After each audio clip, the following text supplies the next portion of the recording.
جنگل کئی سارے خطرناک جانوروں سے بھرا ہوا ہے جن کی ہوپ سے پورا جنگل تڑتڑاتا ہے، مگر جب آپ آج سے ہزاروں سالوں پہلے خطرناک جانوروں کے بارے میں جانیں گے تو آج کل کے جانور آپ کو دودھ پیتے بچوں کی طرح نظر آئیں گے۔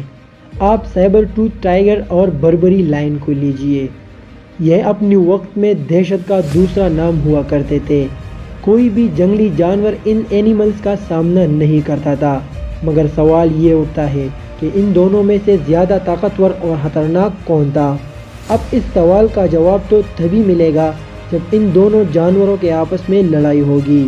تو چلیے زیادہ دیر نہ کرتے ہوئے پتہ لگانے کی کوشش کرتے ہیں۔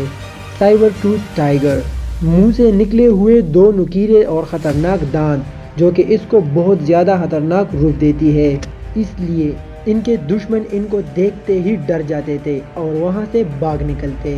ان ٹائیگرز نے زمین پر کئی سالوں تک راج کیا۔ اگر سائز کی بات کریں تو یہ عام ٹائیگر کے مقابلے میں بڑے بھاری تھے اور ان کا وزن تقریباً 350 kg کا ہوا کرتا تھا۔ ان جانوروں کی سب سے بڑی حیثیت ان کے منہ سے باہر کی طرف نکلے ہوئے دو بڑے اور نوکیلے دانت تھے۔ یہ دانت باقی دانتوں سے بڑے اور مضبوط ہوتے تھے اور ان کی لمبائی تقریباً 8 انچ سے زیادہ بھی بڑھ سکتی تھی۔ ان دانتوں کی مدد سے سیبر ٹوتھ ٹائیگر دور سے پہچان جاتے تھے۔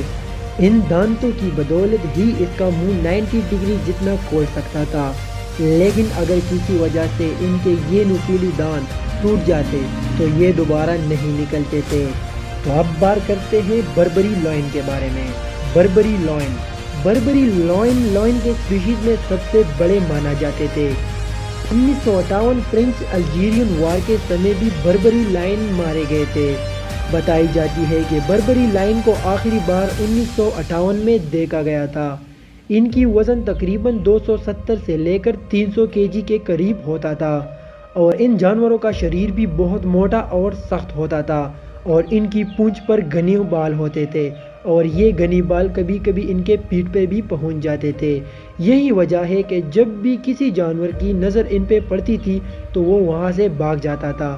آپ اس بات سے ان جانوروں کی خوف کا اندازہ لگا سکتے ہیں۔ کل ملا کر یہ دونوں جانور دیکھنے میں بہت زیادہ خطرناک لگتے تھے۔ تو آپ کو ویڈیو کیسی لگی؟ اپنے رائے کمنٹ سیکشن میں ضرور بتائیے اور اس طرح اگلی ویڈیوز کے لیے ہماری چینل کو سبسکرائب کریں اور بیل آئیکن کو ضرور دبائیے۔ شکریہ۔